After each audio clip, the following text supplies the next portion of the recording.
আসসালামু আলাইকুম। নিজের বলার মতো একটা গল্পের আজকের আয়োজন থেকে আপনাদেরকে স্বাগত জানাচ্ছি। আমি ইকবাল বাহার।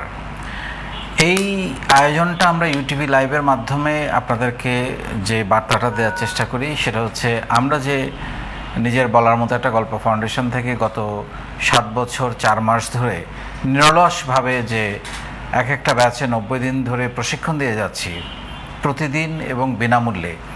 এই প্রশিক্ষণের ফলে সারা বাংলাদেশের 64 জেলার এবং বিশ্বের প্রায় 50টা দেশের আমাদের 492টা উপজেলার যে আমাদের তরুণ তরুণীরা আছে তাদের আসলে জীবনে কতটা পরিবর্তন এসেছে, কি শিখেছেন, কতটা নিজেকে ঘুরে দাঁড়াতে পেরেছেন এবং কতটা উদ্যোক্তা হয়ে সফলতার দিকে এগিয়ে যাচ্ছেন, সেই গল্পগুলোই শেয়ার করার জন্য এই অনুষ্ঠানের মূল উদ্দেশ্য। এবং আরেকটা উদ্দেশ্য হচ্ছে তাদেরকে প্রমোট করা, যাতে তাদেরকে সবাই চেনে, সারা বাংলাদেশের মানুষ চেনে এবং তাদের গল্পগুলোর মধ্য দিয়ে নতুনদেরকে বা অন্যদেরকে অনুপ্রাণিত করা যে ওনারা পারলে আপনারা কেন পারবেন না। আসলে এটা এমন একটা প্ল্যাটফর্ম এবং যাদের গল্প আমরা এখানে শেয়ার করার চেষ্টা করি এদের আসলে গল্প বলার বা তাদের জীবনের গল্প বলার, উদ্যোক্তা হয়ে ওঠার গল্প বলার বা ঘুরে দাঁড়ানোর গল্প বলার জায়গা কোথাও নাই। কিন্তু আমরা এই প্ল্যাটফর্মের মাধ্যমে একটা জায়গা তৈরি করে দিয়েছি যেখানে এসে তারা তাদের গল্পগুলো বলতে পারে এবং নিজেকে তুলে ধরতে পারে সমাজের কাছে, দেশের কাছে, সারা বিশ্বের কাছে। সো সেই জায়গাটা তৈরি করতে গিয়ে আমাদের আজকের এই আয়োজনে পরিচয় আপনাদের সাথে করিয়ে দিচ্ছি। আজকে আরেকজন আছেন মোহাম্মদ আবু নাইম, তিনিও টাঙ্গাইল থেকে এসছেন। তার গল্পটা আমার কাছে খুব ইন্টারেস্টিং মনে হয়েছে। মাত্র 500 টাকা দিয়ে উনি ওনার উদ্যোক্তা জার্নি শুরু করেছেন। আলহামদুলিল্লাহ এখন মাসে প্রায় 3 লক্ষ টাকা সেল করেন। কিভাবে ঘটেছে এই ম্যাজিক, আমরা সেই গল্প শুনবো। চলুন তাদের সাথে আলাপ করি। সালমা আপা এবং আবু নাইম, আপনাদের দুজনকেই ইউটিভি লাইভে স্বাগত জানাচ্ছি। কেমন আছেন আপনারা? আলহামদুলিল্লাহ স্যার, ভালো আছি। আপনি কেমন আছেন? জি জি, খুব ভালো আছি। আবু নাইম, আপনার কাছে আসতে চাই, আপনার গল্পটা এরকম করে শুনতে চাই পেছন থেকে, এবং সেইখানে ফাউন্ডেশনে নিজের বলার মতো একটা গল্প কিভাবে আপনাকে উদ্যোক্তা হতে সাহায্য করলো। আমি এসএসসি পরীক্ষার পরে ঢাকায় আসলাম কোচিং করার জন্য। তো ঢাকায় নতুন আসছি, বিভিন্ন কিছু দেখতেছি চারপাশে। তো তখন তো শুধু কোচিংয়ের অল্প সময়, তারপরে বাকি অনেকটা সময় থেকে যায়, চারপাশে অনেক কিছু করতে দেখি মানুষকে। তো দেখার ফলে ভাবলাম যে কিছু একটা করা দরকার। কী করব, এটার জন্য ফেসবুকে মোটিভেশনাল ভিডিও, ইউটিউবে এসব ঘাটাঘাটি করতে থাকি। ঘাটাঘাটি করতে করতে হঠাৎ করে স্যার আপনার একটা ভিডিও আমার সামনে আসে। আপনার ভিডিওটা আমার খুবই ভালো লাগে। তো আমি পুরো ভিডিওটা দেখি, দেখার পরে ক্লিক করে আপনার আইডিতে ঢুকে পুরো কার্যক্রম দেখি। দেখার পরে গ্রুপে যুক্ত হই, 13তম ব্যাচে রেজিস্ট্রেশন করি। রেজিস্ট্রেশন করার পরে নিয়মিত সেশনগুলা আয়ত্ত করতেছিলাম, যেভাবে করতে বলছিলেন ওগুলো করতেছিলাম। তো এখন প্রোডাক্ট সোর্সিংয়ের ব্যাপারে একটা চিন্তা, তখন এগুলা করতেছি, মাথার মধ্যে চিন্তা যায় কীভাবে কী করা যায়। হঠাৎ করে একদিন ঢাকা বিশ্ববিদ্যালয়ে ঘুরতে গেলাম। ঘুরতে যাওয়ার পরে সিঁড়িতে দেখতে পাই যে 100 টাকায় হেডফোন, রুম নাম্বার দেওয়া, ফোন নাম্বার দেওয়া। তো আমি গ্রাম থেকে শহরে আসছি, আমি চিন্তা করলাম যে গ্রামে তো 100 টাকা দাম বলতে ভয় পাই হেডফোন, তো এটা আবার কেমন। পরে ফোন করে রুমে যায় দেখে আমার পছন্দ হলে একটা হেডফোন কিনে নিয়ে আসলাম। তারপরে যেহেতু ফাউন্ডেশনের সাথে যুক্ত, সব কিছু মাথার মধ্যে একটা খেলা করতেছে যে কিভাবে কি করা যায়। তো এইভাবেই চলতেছিল, সেশনগুলো নিয়মিত করতেছি, কোচিং করতেছি। তো কোচিং করা শেষ হয়ে গেল, আপনার আমি মহাখালীতে সরকারি হেলথ টেকনোলজিতে ভর্তি হইলাম, রেডিওলজি অ্যান্ড ইমেজিং ডিপার্টমেন্টে। তো আমার ক্লাস শুরু হয়ে গেল, আমি ক্লাস করতেছি এবং মাথার মধ্যে ওইটা রয়ে গেছে, মানে একটা সুযোগ খুঁজতেছি যে কখন আমি শুরু করতে পারবো। হঠাৎ করে আমার গ্রাম থেকে এক ভাই আসলেন, আমার হলে আসলেন। ওনার একটা পরীক্ষা ছিল, পরীক্ষা দিলেন আমার হলে থাইকা। তো ওনার আবার মোবাইল অ্যাক্সেসরিজের দোকান। তো উনি করে যাওয়ার পরে আমাকে বললো যে পরীক্ষা দিয়ে আসার পরে আমাকে বলতেছে চলো গুলিস্তান যাই, কিছু দোকানের জন্য কিছু মালামাল কিনবো। আমি বলতেছি ভাই আপনি যান, আমি চাই কী করবো। বলেন না তুমি ঢাকা শহরে থাকো, কিছু চেনো না, তুমি চলো আমার সাথে, যাই ঘুরে আসি। ঠিক আছে, ভাইয়ের সাথে গেলাম। দেখলাম যে ভাই আপনার হেডফোন কিনতেছে গুলিস্তান পাথর মার্কেট থেকে, মাত্র 35 টাকা দিয়ে হেডফোন কিনতেছে, যে হেডফোন আমরা 150 টাকা 200 টাকা দাম করতে ভয় পাই। তারপরে আপনার নোকিয়া ফোনের ব্যাটারিগুলো কিনতেছে খুবই অল্প দামে, যে দামগুলো মানে কল্পনারও বাইরে। আপনি বলছিলেন যে মেইন সোর্স থেকে কালেক্ট করতে হবে এবং কিনা জিততে হবে, কোয়ালিটি বেস্ট থাকতে হবে, কোয়ালিটি বেস্টের পরে কেনা জিততে হবে, তাহলে সে আপনি লাভ করতে পারবেন, তাহলে সে আপনি মানুষের কাছে পৌঁছাইতে পারবেন। তো ওনার সাথে ওই দিন কিনে চলে আসলাম। আসার পরে আমি চিন্তা করতেছি যে তাহলে তো আমি শুরু করতে পারি, হেডফোন তো আমাদের বন্ধুবান্ধব সবারই টুকটাক যাই লাগেই। তো একটা আমার হলে তো আমরা সারা দেশ থেকেই আমাদের বন্ধুবান্ধবরা, আর তখন আমরা প্রায় ফার্স্ট ইয়ারে সব ডিপার্টমেন্ট একসাথে ক্লাস হয় আমাদের, ওকে, 300+ স্টুডেন্ট। তো আমি চিন্তা করলাম যে তাহলে আমি এই মার্কেটটা তো আপাতত ধরতে পারি বা করতে পারবো। তো আমি তারপরের দিন আমার এক বন্ধুর কাছ থেকে কিছু টাকা ধার নিলাম, আমার অল্প কিছু টাকা ছিল, সব মিলে 500 টাকা হলো। 500 টাকা হওয়ার পরে আমি গেলাম মার্কেটে, যাই অল্প কিছু হেডফোন কিনে নিয়ে আসলাম। কিনে নিয়ে আসা শুরু করলাম। এদিক দিয়ে অনলাইনে ওইরকমভাবে মার্কেটিং বুঝতেছি না যে অনলাইনে কীভাবে মার্কেটিং করব বা কীভাবে কী করব। আমি একটা বানাইলাম, একটা লিফলেটের মধ্যে দেখলাম যে এত টাকা, ওই যে ওইখানের দেখছি, ফাউন্ডেশনের সব কিছু দেখতেছি, চিন্তা করতেছি যে কীভাবে কী করা যায়। তো লিখে 2টা দরজায় লাগাই দিলাম। তো বন্ধু বান্ধবদেরকেও জানাইলাম যে তোদের তো এটা লাগে, মহাখালী যাস কিনতে, তো আমার কাছ থেকে নিস, আমি এত টাকায় দিব, এবং যদি কোনো সমস্যা হয় তুই এক্সচেঞ্জ করে নিতে পারবি বা দেখে করে নিতে পারবি। তো ভালো একটা সাড়া পাইলাম। তো এরকমভাবে চলতেছিল, করোনা চলে আসলো, আমাদের ক্যাম্পাস বন্ধ হয়ে গেল। তো তখন আমি ফাউন্ডেশনে পুরা সেশনের দিকে সময় দিতেছি, আপনার প্রত্যেকটা সেশন পড়তেছি, আবার ইউটিউবে যাই ভিডিও দেখতেছি, প্রত্যেকটা বারবার চর্চা করতেছি। তো চিন্তা করলাম যে নতুন কোনো প্রোডাক্ট যোগ করা দরকার, যেহেতু আমি ইসলামিক মাইন্ডেড লোক, চেষ্টা করি ধর্মীয় অনুশাসন মেনে চলতে, খাবার আইটেম নিয়ে কিছু একটা করা যায়। মানুষ ভালো খাবার খোঁজে, আর ভালো খাবার বলতে কি এখন মধুটার ব্যাপারে মানুষ খুবই চায়, কিন্তু ওই জিনিসটা বিশ্বস্ত মাধ্যম থেকে নিতে চায়, কিন্তু পায় না ওইভাবে। তো আমি সোর্সিং করতে লাগলাম। আমাদের টাঙ্গাইলেও গেছেন স্যার, আপনি মধুপুরেও গেছেন, 2 জায়গায় আমি মধুপুরের অনুষ্ঠানে প্রথম আমি কথা বলছিলাম স্যার, গোল্ড স্পন্সর ছিলাম, আর টাঙ্গাইলে আমার স্টল ছিল। তো আমাদের ভৌগোলিক আবহাওয়া সব মিলায়া মধু, একটা ভালো পরিমাণ মধু পাওয়া যায়। তো আমি চিন্তা করলাম মোবাইল খোঁজ করি, আমি যাব, আমার সামনে কেটে দিবে, আমি ওইভাবে করব।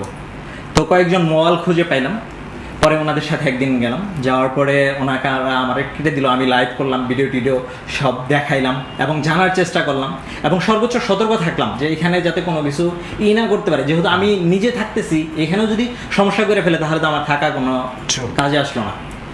তারপরে আমি থাকলাম, সংগ্রহ করে নিয়ে আসলাম। আপনার একদিনের মধ্যে আমার পুরা মধু সেল হয়ে গেল, 4-5 কেজি মধু পেয়েছিলাম। মোটামুটি আমার পুরা দিনটা দেওয়া লাগছে ওনাদের পিছনে, অল্প পরিমাণ মধু পেয়েছি এবং আমার শেষ। তো এইভাবেই, আর আমাদের টাঙ্গাইলের আশেপাশে হিউজ পরিমাণ সরিষার আবাদ হয়, আর এই সরিষার আবাদ হওয়ার ফলে চাষের যারা মধু উৎপাদন করে, খামারিরা, মৌখামারিরা, এরা যায় উৎপাদন করতে। তো আমি চিন্তা করলাম যে এদের সাথে থাকবো, আমি খুঁজতেছি যে কোথায় আমি গেলে ভালো জিনিসটা পাবো, এবং যেহেতু আমার মধ্যে একটা জিনিস যে এটা তো আমি প্রথমে নিজে খাবো, আমার পরিবারকে খাওয়াবো, আত্মীয় স্বজনকে দিব, এবং সেম জিনিসটা তুলে দিব, এখানে তো আমার সতর্ক থাকতে হবে এবং আমার মাঠ পর্যায়ে পরিশ্রম করতে হবে, থাকতে হবে, কষ্ট হইতেছে। এবং এর মাঝে বাড়ির থেকে বলতেছে তুই কি পাগলামি শুরু করছ, বাড়ির থাক, পড়াশোনা কর শুধু। আমি বললাম না, আমি পড়াশোনা ঠিক রেখে আমি এটাও করি, আমার ভালো লাগতেছে করতে তখন, এবং তোমাদেরকে তো একটা ভালো জিনিস দিতে পারতেছি। তো এইভাবে মধু নিয়ে পরে খামারিদের সাথে থেকে সংগ্রহ করে সেল করলাম। ফাউন্ডেশনে মার্কেটিং, আমি যতটা না মার্কেটিং করি, আমি সবার পোস্টগুলো দেখি, কমেন্ট করি, এবং মাঝে মাঝে মার্কেটিং করি, এবং সবার সাথে একটা যোগাযোগ, কানেক্টিভিটি তৈরি করার চেষ্টা করতেছিলাম। তো ভালো একটা মার্কেট আমার তৈরি হয়ে গেল এবং ভালো পরিমাণ সেল হয়ে গেল। তো তখন আমার মাথার মধ্যে চিন্তা আসলো, না আমার উৎপাদন করতে হবে কিছু। আপনার এই কথা থেকে যেটা আসলো মানে নতুনদের জন্য, সেটা হচ্ছে যে আমাদের ফাউন্ডেশনের এই যে এত বড় নেটওয়ার্ক, এই নেটওয়ার্কের যদি সবার সাথে একটা কানেক্টিভিটি তৈরি করা যায়, তাহলে সেল পাওয়াটা খুব সহজ। সেল পাওয়াটা একদম সহজ, মানে এর থেকে সহজ হয় না। আমি স্যার, আমাদের সারা বাংলাদেশে এমন কোনো জায়গা নাই আমার প্রোডাক্ট যায় নাই স্যার। বাহ, আর বাইরে কমপক্ষে 15টা দেশে আমার প্রোডাক্ট গেছে, এবং বাইরের যে 15টা দেশে প্রোডাক্ট গেছে প্রত্যেকে আমার রিপিট ক্রেতা। কোনো প্রোডাক্টের প্রয়োজন হলে আমাকে নক করে, ভাই এই জিনিসটা লাগবে পাঠাই দিয়ে। Very good very good. তো প্রোডাকশনের কথা বলছিলেন। জি, তারপরে আমি চিন্তা করলাম যে প্রোডাকশন বেস কিছু করতে হবে। এটা দেখা যাচ্ছে আমি নির্ভরশীল হয়ে যেতেছি কারোর উপর। আমি নিজে যদি কিছু করতে পারি তাহলে আমি অন্যদেরকে সাপোর্ট দিতে পারবো। এবং দেখা যাচ্ছে যে আমি হিমশিম খাইতাম এইভাবে করে, যে কেউ পাইকারি নিতে চাইলে আমি ওইভাবে দিতে পারতেছি না। আমার কাছে কাস্টমার আছে কিন্তু আমি প্রোডাক্ট ওইভাবে দিতে পারতেছি না। আমি নিজে, আমার একটা কথা ছিল যেটাতে আমি নিজে শতভাগ শিওর না হইতে পারবো, আমার নিজের কাছে সন্তুষ্টজনক মনে না হবে, ততক্ষণ পর্যন্ত এই প্রোডাক্ট আমি দিব না। দরকার হলে আমি বলবো যে ভাই নাই, বা অপেক্ষা করতে হবে, কিন্তু আমি দিব না। আর প্রোডাক্ট সম্পর্কে আগেই সব কিছু বলে দিলাম, আমার কাছে ঠিক যেমন মনে হইতো ঠিক অমনি বলে দিতাম, এবং বলে দিলাম যে আমি যেটা বলে দিছি এর ব্যতিক্রম যদি পান আপনি আমাকে কিছুই বলবেন না, আমাকে জাস্ট বলবেন যে আপনার কথা মতো হয় না, আমি বিনা দ্বিধায় রিটার্ন নিব। এইটা আপনি ধরে রাখেন, কারণ একটা মানে আমি তথ্য সবসময় বলি বা একটা কথা সবসময় বলি যে আপনার পণ্য বিক্রি হবেই যদি আপনার পণ্যের মান ঠিক থাকে, আপনার পণ্যের দাম ঠিক থাকে এবং আপনার কাস্টমার কেয়ার অসাধারণ হয়, তাহলে আপনার পণ্য বিক্রি হবেই। সো মানের ব্যাপারটা আসলে খুবই গুরুত্বপূর্ণ যে কোনো পণ্যের। এটাকে আমি একদম 1 নম্বরে রাখছি স্যার। 1 নম্বর, ভেরি গুড। তারপরে স্যার আমি প্রোডাকশনে চিন্তা ভাবনা করলাম যে আমি তাহলে ঘিটার মধুর পাশাপাশি অনেকে আমার কাছে ঘি চায়, কিন্তু আমি যে দামে ঘি অন্যদের কাছ থেকে কিনতে পারতেছি, তো ওই দামে আমি কিনা খুচরা বিক্রি করতে পারতেছি, কিন্তু পাইকারি আমি দিতে পারবো না। কিন্তু বিক্রির কথা চলে আসলেই অনেকে আসে, যেহেতু আমরা ফাউন্ডেশনে যুক্ত, অনেকেই চলে আসে ভাই পাইকারি নিব, দিতে পারবেন কিনা বা কীভাবে কি। তো আমি প্রোডাকশনের ব্যাপারে করা শুরু করলাম যে আমি ঘি প্রোডাকশন করবো, একদম রুট লেভেল থেকে প্রোডাকশন করবো। আমি আমার এলাকায় খুঁজতে লাগলাম, খোঁজার পরে আমি পেয়ে গেলাম যারা উৎপাদন করে। আমি বললাম যে আপনার কারখানার পুরা ঘি আমি নেব, পুরা ঘি আমি নেব, আমি যেভাবে বলবো এবং যা করবেন আমাকে বলে দিতে হবে, এবং আমি দাঁড়িয়ে থেকে সমস্ত কার্যক্রম দেখব, ব্যতিক্রম হইলে নিব না, কিন্তু যদি কথায় কাজে মিল রাখেন আমি পুরা আপনার করে দিব। উনি বললেন ঠিক আছে। অল্প পরিসরে উৎপাদন শুরু করলাম, খুবই অল্প পরিসরে। আপনার 20 কেজি ক্রিম থেকে 10 কেজি প্লাস মাইনাস ঘি হয়, অল্প পরিসরে একদম মাটির চুলায় শুরু করলাম স্যার। তো আমি প্রত্যেকটা ধাপ দেখানো শুরু করলাম, গ্রুপে পোস্ট দিলাম এবং আমার পার্সোনাল আইডিতে পোস্ট দিলাম। ততদিনে আমার একটা ইমেজ তৈরি হয়ে গেছে, মানুষ আমার কাছে বিশ্বাস করতেছে, মানুষ আমার উপর ভরসা রাখতেছে এবং বলতেছে যে ভাই আপনি যেটা দিবেন ওইটা ওইরকমই পাই, তো আপনি দিতে পারেন, আপনার কাছে ভালো মনে হইলে। এমনও হয় যারা আমার আগের রিপিট কথা ছিল এরা বলছে যে ভাই ঘি আপনি নিজে ভালো মনে করতেছেন তাহলে পাঠাই দেন, আর কোনো কথা নাই। এটাই আসল জায়গা, আমরা পণ্য বিক্রি করি না, আমরা বিক্রি করি বিশ্বাস। স্যার আমি ওই কথাটাকে মাথার মধ্যে একদম গাঁথে নিছি যে আমরা পণ্য বিক্রি করি না, আমরা বিশ্বাস বিক্রি করি। যখন যদি এখন পর্যন্ত স্যার আমি যেরকম হয়, ঘি সবসময় একরকম কালার হয় না, একরকম গ্রান হয় না, একরকম দানা হয় না, এই জিনিসগুলো যখন যেরকম হয় আমি দেখাই দিই, বইলা দিই, এবং যারা রিপিট আছে এদের রিকোয়ারমেন্ট আমার জানা হয়ে গেছে, ওই অনুযায়ী তাদেরকে পাঠাই। তো এইভাবে প্রোডাকশন করতে চিন্তা করলাম। এখন প্রোডাকশন করতে যায় আমি চিন্তা করলাম যে আমি সর্বনিম্ন প্রফিট রাখবো। আপনি স্যার একটা কথা বলছিলেন যে আমরা প্রফিট সীমিত করব কিন্তু সেল বেশি করব, এই কথাটাকে মাথায় নিয়ে আমি চিন্তা করলাম যে আমি সর্বনিম্ন প্রফিট করব, সর্বনিম্ন প্রফিটে সর্বোচ্চ সেল করব। যার কাছে আমি 5 কেজি সেল করি তার কাছে আমি 20 কেজি সেল করবো। 20 কেজি সেল করলে তো আমি যদি 5 কেজিতে বেশি প্রফিট করতাম, 20 কেজিতে তো আমার ওইটা চলে আসতেছে এবং তার বিক্রি বাড়তেছে, এবং তার বিক্রি বাড়লে আমারও বিক্রি বাড়বে। তো এই ধারণাটা মাথায় রেখা আমি চিন্তা করলাম যে একদম সর্বনিম্ন প্রফিটে বেস্ট কোয়ালিটি দেব। তো এখন যেহেতু আমি প্রোডাকশনের সাথে জড়িত এবং আমি স্যার আমাদের ফাউন্ডেশনে আমার হিউজ পরিমাণ রিসেলার আছে যারা শুধুমাত্র অর্ডার নেয়, আমি তাদের সব কিছু ব্যবহার করে পাঠিয়ে দিই। এমন আছে আমার কাছ থেকে সমস্ত কিছু আমি রেডি করে দিই, তারা শুধু নেয়, তাদের স্টিকারটা আমারে পাঠিয়ে দেয়। অসাধারণ। আপনার এখন মান্থলি সেল কত? এখন স্যার যদি আমার মান্থলি সেল নাও হয়, একদম সর্বনিম্ন যদি সেল হয় 3 থেকে 4 লাখ টাকা মাসে সেল। অসাধারণ অসাধারণ। আপনার আগামী স্বপ্ন নিয়ে আমরা কথা শুনবো। এই যে দেখেন ফাউন্ডেশনের নেটওয়ার্কের কারণে সাপোর্টগুলো, জি স্যার, যে আপনাকে মানে বুদ্ধি দিচ্ছে, জি স্যার, পরামর্শ দিচ্ছে, সাহস দিচ্ছে, কি সোর্সিং খুঁজে দিচ্ছে, জি, আবার আপনাকে আপ্যায়ন করছে, আবার প্রয়োজনে ধারও দিচ্ছে, এটা তো অসাধারণ একটা ব্যাপার আমার জি কাছে স্যার, মনে আমি হয়। তো স্যার এটা তো পরিবার। অবশ্যই আমরা একদম শেষে চলে আসছি, আপনার স্বপ্ন নিয়ে শুনবো। তার আগে আবু নাইম আপনার কাছ থেকে জানতে চাই, একসময় তো লোকজন খুব হাসাহাসি করতো না, যে আপনি বলছিলেন কি করতেছে, পাত্তা টাত্তা দিত না, এখন তারা কি বলে?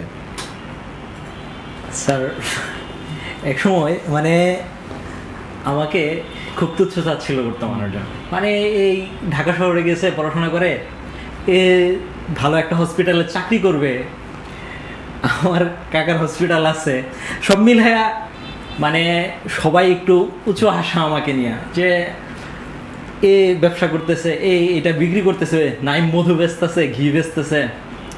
তো এটা নিয়ে আমার পরিবারেরও একটা শোনা লাগতো, বিভিন্ন জন বিভিন্ন কথা বলতো, এ তোর বাঁচতে না, দেখতেছি যে মধু বেচে, অমুক বেচে তমুক বেচে, বাবা মারে বলতো।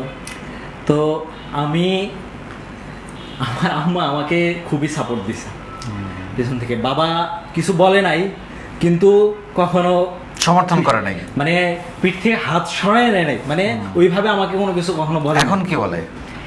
এখন আলহামদুলিল্লাহ স্যার সবাই আমার প্রতি সন্তুষ্ট। আমার ছাত্র জীবন প্রায় শেষের দিকে, যখন আমি একটা 15-20 হাজার টাকার চাকরিতে ঢুকতাম, এই টাইমে এখন আমি 2-1 জনকে চাকরি দেওয়ার মতো সামর্থ্য রাখি। আলহামদুলিল্লাহ, আলহামদুলিল্লাহ। তো আমার কথাটা কি কাজে লেগেছে, যে মানুষের কথার জবাব দিতে হয় কাজ দিয়ে?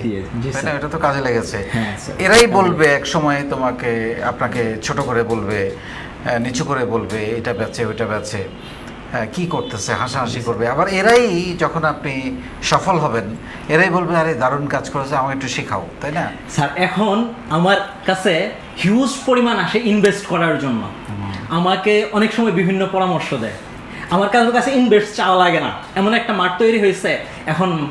আমার আত্মীয় স্বজন বলেন, পাড়া প্রতিবেশী, এই ফাউন্ডেশন থেকে বলেন কত টাকা তোলা লাগবে, আমি খালি জাস্ট বলা স্যার, উঠতে দেরি হবে না। আলহামদুলিল্লাহ। আজকেও স্যার একজন বিদেশি ভাই আমাদের মধুপুরের আমাকে নক দিয়েছে, যে ভাই টাকা পয়সা দেই, বুদ্ধি পরামর্শ করেন যে কোনো কিছু করা যায় কিনা, আমি থাকবো ইনশাআল্লাহ। এরকম মাঝে মাঝেই বলে আত্মীয় স্বজনদের মধ্যে। বাট বি কেয়ারফুল, ওই ব্যাপারেও ওই যে 1 নাম্বার হইতে হবে, যে জি, তার জি। টাকাটার প্রপার ব্যবহার যেন আর করতে পারেন। স্যার আপনি মধুপুরে যখন গেছিলেন স্যার, আমাদের যে অনুষ্ঠানটা হইতো ওইখানে গেছিলেন স্যার, আমি ওইখানে প্রথমে কথা বলছিলাম, আপনি বলছেন যে আপনার কথা শুনে খুব ভালো লাগলো, ভালো পরিমাণ সেল করতেছেন। তো তখন আমি ওই দিন কিন্তু আমার 50,000 টাকার একটা অর্ডার ওই অনুষ্ঠানের মধ্যে ছিল, আমাদের এই ফাউন্ডেশনের একটা অর্ডার।